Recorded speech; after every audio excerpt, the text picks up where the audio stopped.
বান্ধবীকে চুমু দেওয়ার জায়গায় অচেনা একটা ছেলের গালে চুমু দেওয়া হতেই আমি আচমকা বসা থেকে নিচে পড়ে যাই ভয়ে। আমার এমন দুর্দশা দেখে বান্ধবী পেট চেপে খিলখিল করে হাসতে হাসতে নিচে বসে পড়ে।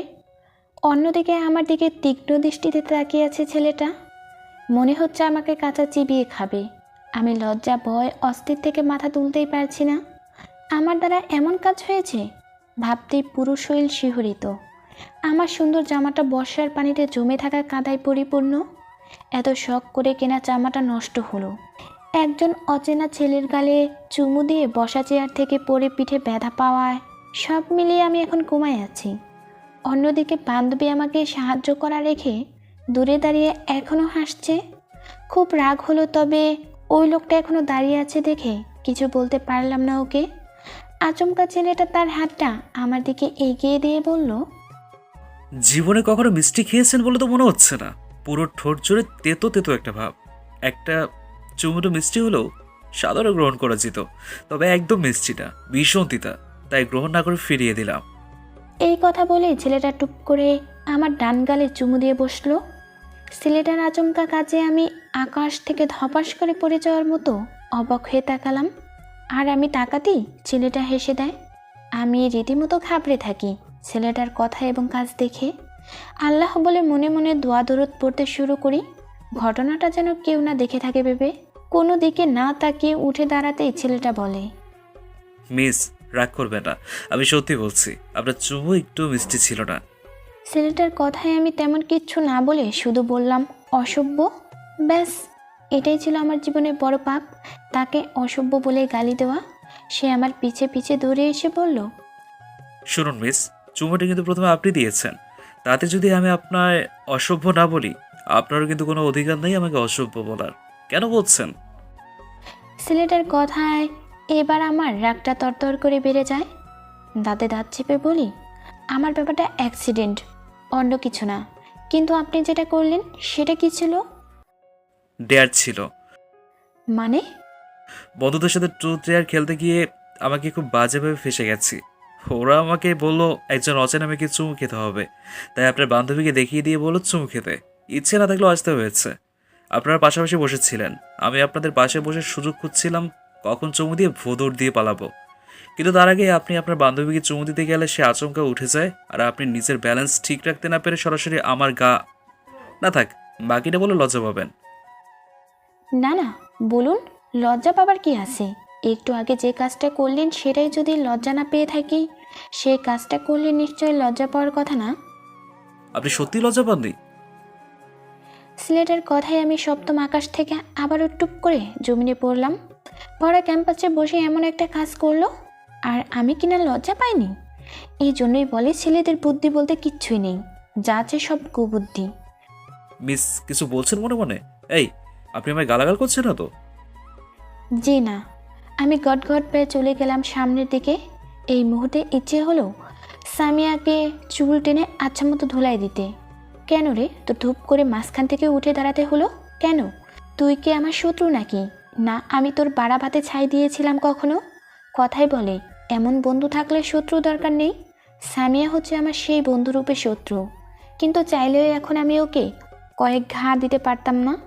ওকে সাহায্য করতে হলে আমাকে আবারও পিছু ফিরতে হতো, সেটা এই মুহূর্তে সম্ভব না। তার থেকে ভালো আগে ফুপিদের বাসায় গিয়ে নিজেকে পরিষ্কার করে তারপর বাড়ির পথে রওনা হব। বাড়িতে ফেরার পর ওকে না হয় দেখে নেব। আয়রা রাগ করে ক্যাম্পাস থেকে বেরিয়ে এলো, সোজা তার ফুপুর বাড়িতে যাওয়ার জন্য রওনা হয়। ব্যাগ থেকে ফোনটা বের করে তার বন্ধু লিমনকে কল করে। লিমন ফোন ধরতেই আয়রা কাঁদো কাঁদো গলায় বলে, দোস্ত, সর্বনাশ হয়ে গেছে। ওপাশ থেকে লিমন অস্থির হয়ে প্রশ্ন করে, কি হয়েছে? আয়রা এভাবে কাঁদতে কাঁদতে সবকিছু খুলে বলে। আয়রার কথায় বেশ রেগে যায় লিমন। হুট করে কিছু না বলে ফোনটা কেটে দেয়। ওদিকে লিমন ফোন কেটে দেওয়ায় খুব কষ্ট পায় আয়রা। আয়রা ভাবে তার বন্ধু লিমন হয়তো তাকে ভুল বুঝলো। সে এক প্রকার কাঁদতে কাঁদতে তার ফুফি বাড়িতে পৌঁছায়। ক্যাম্পাস থেকে তার ফুফির বাড়ি মাত্র কয়েক মিনিটের পথ। কলিং বেল চাপতেই আসমা বেগম দরজা খুলে দিলেন। ভাতিজিকে দেখে আসমা বেগম খুশিতে গদগদ হয়ে বললেন, ওরে আমার মায় আইসে দেহিব তাকে মনে কইরা। আয়রা ফুফির কথায় রাগে ফুঁসতে ফুঁসতে বলে, আগে ঠিক করে কথা বলো, তারপর বলবো কি হয়েছে। আসমা বেগম বুঝলেন আয়রা বেজায় রেগে আছে, তাই নিজের স্বাভাবিক ভাষায় প্রশ্ন করলেন। কি হয়েছে মা? আয়রা ঘরে ঢুকতে ঢুকতে বলে, কাদায় পড়ে গেছি। ওরে মাই, আমার পুইরা গেছে। ফুপির কথায় আয়রা আবারও চোখ মোটা করে তাকাতেই আসমা বেগম চুপসে যায়। তিনি বুঝতে পারেন তার উল্টাপাল্টা কথায় আয়রা রেগে যাচ্ছে। আসমা বেগম মুখে আঙুল চেপে ইশারা করে, এই যে সে চুপ হয়েছে, আর কিছু বলবে না। আয়রা বিরক্তিকর চোখে ফুপির দিকে একবার তাকিয়ে নিজের জন্য রাখা বরাদ্দ ঘরে চলে যায়। আয়রার ফুপির কোনো সন্তান নেই, তাই ভাই বোন এবং ভাই বোনদের ছেলেদের নিজের ছেলে মেয়েদের মতন বাড়ির সবার জন্য আলাদা রুম তৈরি করে রেখেছেন, যেন কোনো অসুবিধা না হয় এখানে বেড়াতে এলে। আয়রা ওয়াশরুমে ঢুকতেই আসমা বেগম রান্নাঘরে যায় আয়রার জন্য হালকা কিছু খাবার তৈরি করতে। আয়রা এলেই আসমার মনটা ভালো হয়ে যায়। দুরন্ত স্বভাবের এই আয়রাকে যে তার বড্ড বেশি পছন্দ। মনে হয় কিশোরের জীবনে নিজের প্রতিচ্ছবি ভেসে ওঠে আয়রার মাঝে। মেয়েটা প্রচুর দুষ্টুম, তবে মনটা একটু বেশিই নরম। যে কেউ কষ্ট দিতে পারে ওকে অনায়াসে। সামিয়া ভাবনায় মশগুল হয়ে ক্যাম্পাসের বাইরে বেরিয়ে আসার পরিকল্পনা করছিল। আজ তার অবস্থা খুব খারাপ করবে আয়রা সেটা বুঝে গেল কয়েক মুহূর্তে। তবে কি হতে পারে সেটা ভেবেই সামিয়ার ভয় করছে। আকস্মিক ফোন বেজে ওঠায় সামিয়া লাফিয়ে ওঠে। ফোনের স্ক্রিনে ভেসে ওঠা লিমনের নাম্বার দেখে বুকে থুতো ছিটিয়ে ফোনটা রিসিভ করে। হ্যালো। তুই ক্যাম্পাসে আসিস? কেন?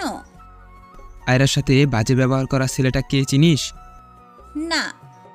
দেখলে চিনবি? হ্যাঁ, কিন্তু কেন? ওকে শিক্ষা দিব তাই। মানে কি করবি তুই? ওই বেয়াদব ছেলে কিভাবে আয়রাকে ছুঁয়েছে সেটা আমি দেখতে চাই। আশ্চর্য লিমন, ওটা জাস্ট একটা অ্যাক্সিডেন্ট ছিল, তাতে না আয়ার আর না ওই ছেলেটার কোনো দোষ। তাহলে তুই এত রিয়েক্ট করছিস কেন? তোকে দালালি করতে বলিনি। তুই ক্যাম্পাসে দাঁড়া, আমি আসব এবং তুই শুধু ওই ছেলেকে দেখিয়ে দিবি, বাকি কাজ আমিই করব। তোকে আয়রা কি বলেছে? আয়রা যেটাই বলুক তোকে শুনতে হবে না। এটা কিন্তু একটু বাড়াবাড়ি হচ্ছে লিমন। তোর বাবা এলাকায় একটু ক্ষমতাশালী, তার জন্য তুই অন্যায়ভাবে কাউকে আঘাত করতে পারিস না। অন্যায় আমি করছি না, ওই ছেলে করেছে আয়রার সাথে। ও কোন অধিকারে আয়রাকে? আয়রা তোকে বলেছে ওই ছেলেটাকে শাস্তি দিতে? হ্যাঁ, অন্যায় যদি কারোর সাথে হয়ে থাকে সেটা আয়রার সাথে হয়েছে। আর আয়রা কি তোকে বলেছে ওই ছেলেকে মারতে? একদম ওই ছেলের হয়ে দালালি করবি না। তোকে কে বলেছে আয়রার হয়ে দালালি করতে?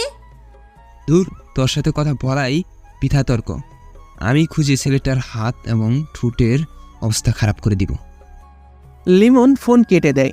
সামিয়া ভয়ে গুটিয়েছে কিছুটা। সে যতদূর লিমনকে চেনে তাতে লিমন সত্যি বড় কিছু একটা করতে পারে। সামিয়াকে কোনো বাক বিবেচনা না করেই আয়রার নাম্বারে ডায়াল করে। প্রথমবার ফোনটা কেটে যায়। সামিয়া দ্বিতীয়বার ফোন দেওয়ার আগেই আয়রার নাম্বার থেকে ফোন আসে। তুই আমাকে ফোন করছিস কেন? তোর জন্য তখন আমাকে এমন বাজে একটা পরিস্থিতিতে পড়তে হয়েছে। আমাকে পরে বকিস, আগে আসল কথা শোন, না হলে যে সর্বনাশ হয়ে যাবে। সর্বনাশ? কিসের সর্বনাশ হবে আবার? যা হবার তো কয়েক মিনিটে আগেই হয়েছে আমার সাথে। তুই ওই ঘটনাটা লিমনকে বলেছিস? কোন ঘটনা? ওই যে কিস দেওয়ার ঘটনাটা। হ্যাঁ, কেন? কেন তুই বুঝতে পারছিস না? লিমন ওর দলবল নিয়ে ওই ছেলেটাকে নাকি এখন পেটাবে। কি? হুম। তুই কোথায় এখন? আমি ক্যাম্পাসে আছি। ওইখানে থাক, আমি এক্ষুনি আসছি। ওয়াদি বন্ধুদের সাথে আড্ডায় মশগুল। ওয়াদির বন্ধু রায়হান বলল, ববে মেয়েটাকে গোল খাওয়ানোর দরকার ছিল না ওয়াদি। রায়হানের কথায় ওয়াদি এবং ওর বাকি বন্ধু সিফাত, রহমান, জয় শরীর দুলিয়ে হেসে উঠল। সবাইকে হাসতে দেখে রায়হান একটু লজ্জা পায়। ওয়াদি রায়হানের মাথায় চাটি দিয়ে বলল, শোন, জীবনে এই পর্যন্ত ওয়াদি বাজি ধরেছে আর সেটা জেতেনি, এটা কখনো হয়নি আর হবেও না। তুই ভাবলি কি করে এই সামান্য ব্যাপারে হেরে যাবে ওয়াদি? হ্যাঁ, ওয়াদির কথায় তার বন্ধু জয় বলে, ওয়াদি বাজি ধরেছে মানে জিতেছি। খামোখাই তুই 500টাকে হেরে বসে থাকলি সব জেনেও। জয়ের কথায় রায়হান কিছুটা মুখ কালো করে বলে, আমি কখনোই বুঝতে পারিনি ওয়াদি এমন একটা ঘৃণিত কাজ করতে পারে। একটা মেয়ের সাথে এমন ব্যবহার, সত্যি আমার কল্পনার বাইরে ছিল ওয়াদি, তাও কিনা আয়রার সাথে। রায়হানের কথায় বিরক্ত কণ্ঠে ওয়াদি বলে, আরে মেয়ে দেখছিস কোথায় তুই? হ্যাঁ, ওকে তোর মেয়ে বলে মনে হলো নাকি? জিন্স সাথে শর্ট কুর্তি, বুকে ওনা নেই। ছে, এটা মেয়ে না অন্য কিছু? রায়হানের কথায় ওয়াদি সহ বাকিরা বিদ্রুপের হাসি হাসতে রইল। ঠোঁটে হাসি চওড়া করে সিফাত বলল, মেয়েটাকে তুই হয়তো সেভাবে চিনিস না, তাই এভাবে ওর সম্পর্কে নির্দ্বিধায় বলে দিলে। চিনলে হয়তো বলতি না। রায়হানের কথায় বেজায় রেগে যায় সিফাত। চিৎকার করে বলে, মেয়ে মানুষ মানে চলনাময়ী, ওদের ভয়ঙ্কর রূপ আর অভিনয় দিয়ে ছেলেদের মনটা চুরি করে ফুটবল খেলে। তোর মা বুঝি খেলেছিল তোর বাবাকে নিয়ে সিফাত? কিন্তু আমি যে শুনলাম তোর বাবা খেলেছিল তোর মায়ের নিষ্পাপ মনটা নিয়ে ফুটবল। একদম আমার মাকে নিয়ে কথা বলবি না। কতটুকু চিনিস তুই আমার মাকে?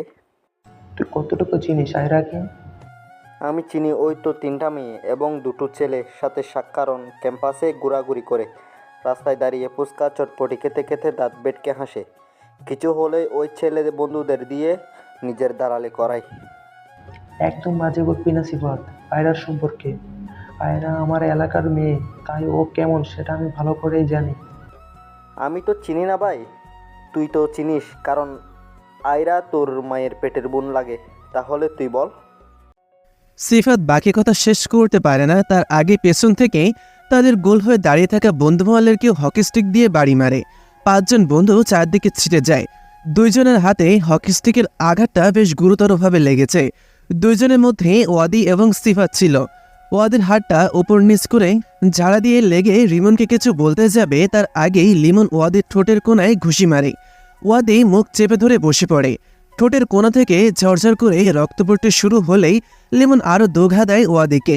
ওয়াদের চেয়েও লিমন পাল্টা আঘাত করতে পারে না। লিমন সারা শরীরের শক্তি খরচ করে ওয়াদিকে আঘাত করেছে বারবার। ওয়াদের বন্ধুমহলের সবাই এগিয়ে আসতেই তাদের আটকে ধরে লিমনের সাথে আসা তার বন্ধুমহল। ততক্ষণে কলেজের সকল ছাত্রছাত্রী জড়ো হয়েছে সেইখানে। লিমন ওয়াদের শার্টের কলার চেপে ধরে বলে, তোর সাহস কি করে হয় আয়রাকে কষ্ট দেওয়ার? তোর নামে এর আগেও অনেক অভিযোগ এসেছে আমার কাছে, কিন্তু আমি চুপ ছিলাম একটা সময় আসার অপেক্ষায়। আজ সেই সময় এসে গেছে, তোর ঠোঁট আমি আজ চালিয়ে দিব। লিমন পকেট হাতে লাইটার বের করেই ওয়াদের মুখের সামনে চেপে ধরতে যাবে, অমনি কেউ থ্রিলের মতন ছো মেরে তা নিয়ে যায়। লিমন মুখ গালাগাল দিতে চাইলেই আশেপাশে আয়রাকে দেখে সে চুপচাপ হয়ে যায়। আয়রা জোর করে লিমনের হাত থেকে ওয়াদিকে ছাড়িয়ে লিমনকে থাপ্পড় মারে। লিমন আয়রার ব্যবহারে কোনো রকম রিয়্যাক্ট করে না, সে নীরবে আয়রাকে দেখে। আয়রা একটা সাদা রঙের 3 পিস পরে তার সামনে দাঁড়িয়ে আছে। আয়রাকে শুভ্র নির্মল আকাশের মেঘের মতন ন্যায় মনে হচ্ছে, যে মেঘ স্বচ্ছ কাচের টুকরোর মতন পবিত্র। চোখের ঘন পাপড়ির নির্যাস থেকে বেরিয়ে আসছে একরাশ মুগ্ধতা। গোলাপি ঠোঁটের কোনায় লেগে আছে মায়া। আয়রার এমন ভয়ঙ্কর রূপের আলোয় শুধু লিমন নয়, ওয়াদিও তাকিয়ে রইল হা হয়ে। ওদের ঘোর কাটে আয়রার চিৎকারে, তোকে কে বলেছে আমার হয়ে এভাবে মারামারি করতে? যতদূর আমার মনে পড়ে আমি তোকে বলিনি তাহলে? দেখ লিমন, বাড়াবাড়ি ভালো, তবে অতিরিক্ত বাড়াবাড়ি কোনো কিছুতেই ভালো না। আজ তোর ছোট্ট ভুলের জন্য আমাকে কি ফেস করতে হবে তুই জানিস? জানিস না, জানলে হয়তো এটা করতে পারতি না। তুই সবটা জেনেও মাঝে মাঝে না জানার ভান করে সব সময় ভুল করিস, আর আমাকে সেটার শাস্তি স্বরূপ ভোগ করতে হয়। বিশ্বাস কর, আর যদি তোর জন্য বাড়িতে কোনো অশান্তি হয় তাহলে তোর সাথে আমার সমস্ত বন্ধুত্ব শেষ। আয়রা দম নেয়। লিমনের মুখ থেকে মুখ সরিয়ে ওয়াদের দিকে তাকিয়ে বলে, আমি খুবই দুঃখিত লিমনের ব্যবহারে। আমার জন্য আপনাকে এমন পরিস্থিতিতে পড়তে হলো। চলুন আমি আপনাকে ডাক্তারের কাছে নিয়ে যাই। আয়রার কণ্ঠে ওয়াদের ঘোর কাটে। সে আয়রাকে নতুন কিছু বলার সুযোগ না দিয়ে বলে ওঠে, জুতা মেরে কেউ গরুদান করতে চাইলে তো এই ওয়াদি সেটা নেয় না। তবে যে কাজটা আপনার বন্ধু করেছে সেটা ঠিক করেনি। যেহেতু তার দায় কিছুটা আপনারও আছে, তাই কিছুটা হলেও সেই দায় আপনাকে বহন করতে হবে। এই কথা বলেই আয়রার শুভ্র নির্মল সাদা রঙের ওড়না ওয়াদি নিজের ঠোঁটের কোণায় জমে থাকা রক্ত মুছে দাগ করে দেয় সাদা ওড়নাটায়। মাটিতে গিয়ে পড়ে শরীরে লাগা সকল ধুলাও আয়রা ওড়না দিয়ে পরিষ্কার করে ওয়াদি। সবাই তখন নীরবে ওয়াদির কাণ্ড দেখছিল। ওয়াদি ঠাট্টার সুরে বলল, আপনার শরীরে ওড়না চায় না, তাই বেছে বেছে সেটাকে নষ্ট করলাম। আয়রা ঘৃণায় শরীর রিরি করে উঠলেও সে সেটা প্রকাশ করে না। নীরবে ওয়াদির সকল কথা এবং দুর্ব্যবহার সহ্য করে যায়। ওয়াদির ঠোঁট শরীর পরিষ্কার শেষ হতেই আয়রার কানে কানে গিয়ে বলে, আমি ওয়াদি বড্ড খারাপ। আমার পিছনে কেউ লাগতে গেলে তো সর্বনাশ করে ছাড়ি। কারো জীবনে সুখ না হয় দাগ মানে ক্ষত হয়ে রই।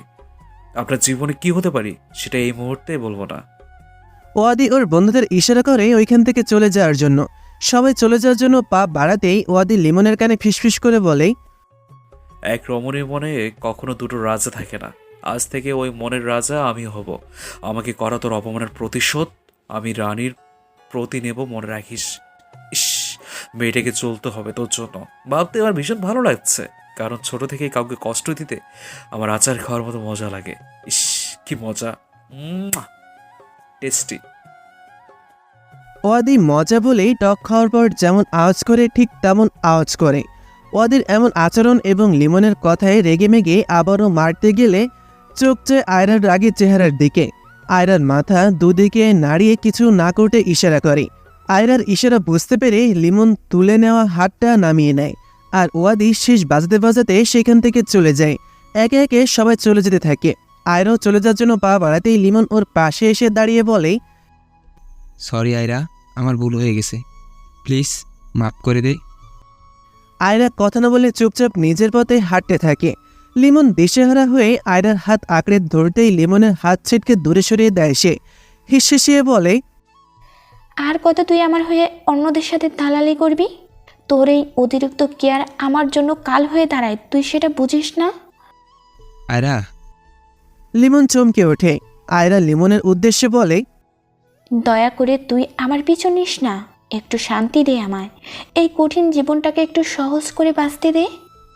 আয়রা চলে যায় রাগ করে। লিমন ওইখানেই দাঁড়িয়ে থাকে। মেয়েটা সবসময় এমন কেন করে? লিমন কেন এমন করে আয়রা কি জানে না? আয়রা কবে বুঝবে লিমনের অনুভূতির খবর? লিমনের সকল সুপ্ত অনুভূতিগুলো যে আয়রা আয়রা করে ক্লান্ত। তবে আয়রা এলো কোথায়? গুনে গুনে পা ফেলে ঘরের দিকে এগিয়ে যায় আয়রা। চুপে চুপে সবার আড়ালে এই মুহূর্তে তার ঘরে যেতে হবে, এটাই তার প্রথম কাজ আপাতত। আয়রা যখন নিজের ঘরের মুখোমুখি দাঁড়ায় ঠিক সেই মুহূর্তেই লতিফ হালদার ওরফে আয়রার বাবা আয়রাকে ডেকে ওঠে। আয়রার বাবা ডেকে উঠতেই আয়রা পিলে চমকে ওঠে। বেশ, আজ আবারও তার বাবার ক্রোধের শিকার হতে হবে লিমনের জন্য তাকে। আয়রার মনে মনে দোয়া ইউনিটস পড়ে বুকে ফুদে পেছনে তার বাবার কাছে সন্তর্পণে এগিয়ে যায়। লতিফ হাওলাদারের সামনে গিয়ে আয়রা দাঁড়াতেই তিনি আচমকা মেয়ের গালে থাপ্পড় মেরে বসেন। লতিফ হাওলাদারের আচমকা থাপ্পড়ে আয়রা ছিটকে ফ্লোরে পড়ে যায়। ঝরঝর করে চোখের পানি পড়তে শুরু করে আপনা আপনি। তার অভ্যাস আছে এমন কারণে অকারণে বাবার হাতে থাপ্পড় খাওয়া। তবে মাঝে মাঝে সে ভেবে পায় না সে তার বাবার মেয়ে তো। আয়রার হাত হ্যাচকা টান দিয়ে লতিফ হাওলাদার দাঁড় করায়। গাল চেপে ধরে মুখ চোখ কঠিন করে বলে, এসব করতেই কি তোমাকে কলেজে ভর্তি করেছি আমি? যেমন মা তেমনি তার মেয়ে। একজনের জন্য পুরো পরিবার থেকে বিচ্ছিন্ন হলাম, এখন তোমার জন্য হয়তো এলাকা থেকে বিচ্ছিন্ন হতে হবে। তোমাকে আমি বারবার বলেছি লিমনকে কোনো কিছুর সাথে জড়াবে না, তবুও তুমি ওকে এসব ঝামেলার সাথে জড়িয়ে আমাকে আমার ভাই ভাবির কাছে প্রতিনিয়তই ছোট করো। সি, আজ মনে হচ্ছে তোমার জন্মের সময় তোমাকে মেরে ফেলা উচিত ছিল। তোমার মতো মেয়ে বেঁচে থাকার থেকে মরে যাক, তাহলে একটু হলেও শান্তি পাবো। লতিফ হাওলাদার আয়রার গাল ছেড়ে দেয়। রাগে ফুসতে ফুসতে চলে যায় নিজের ঘরে। আয়রা কিছুক্ষণ নীরবেই ওইখানে দাঁড়িয়েই কাঁদে। একটা মৃত মানুষের জন্য তাকে প্রতিনিয়ত কথা শুনতে হয়, মার খেতে হয় লিমনের আগ বাড়িয়ে দেখানো ভালোবাসার জন্য। সব খারাপ তার সাথেই কেন হয় আয়রা তা ভেবে পায় না। কাঁদতে কাঁদতে আয়রা নিজের ঘরে চলে যায়। বিছানায় উপর হয়ে শুয়ে হাউমাউ করে কাঁদতে থাকে। আয়রা জানে তার এই কান্নার শব্দ কারো হৃদয়ে নাড়া দেয় না, কাউকে ব্যথিতও করে না, কেউ এসে তাকে জিজ্ঞাসাও করে না, আয়রা তুই কাঁদছিস কেন? আয়রার চোখের জল মুছে উঠে দাঁড়ায়। আয়নার সামনে দাঁড়িয়ে নিজেকে দেখে কিছুক্ষণ। যে গালে তার বাবা থাপড় মেরেছে সেই গালে 5 আঙ্গুলের দাগ স্পষ্ট। হাতের দাগগুলোতে হাত ছোঁয়াতেই শিরশির করে ওঠে ব্যথায়। গাল টিপে ধরতে অসম্ভব ব্যথা করছে। আয়রা আয়না দেখে না খুব একটা, তার পছন্দও না আয়না দেখা। কিন্তু যখন তাকে তার বাবা মারে তখন সে নিজের ক্ষতবিক্ষত শরীরটা দেখতেই মাঝে মাঝে আয়নার সামনে দাঁড়ায়। আয়নার নিজের প্রতিচ্ছবি দেখে, কখনো হাসে বা কখনো হাউমাউ করে কাঁদে। একা একাই আয়নার মাঝে নিজের প্রতিচ্ছবির সাথে কথা বলে, প্রশ্ন করে। আয়রা কল্পনা করে নিজের প্রতিচ্ছবি তাকে বলছে, উপরের এই মিথ্যা খোলসটা তুই পেলি কোথায়? আমাকে কিছুদিনের জন্য ধার দিবি খোলসটা? আমি সব সময় তাকে ব্যবহার করব দুঃখ লুকাতে।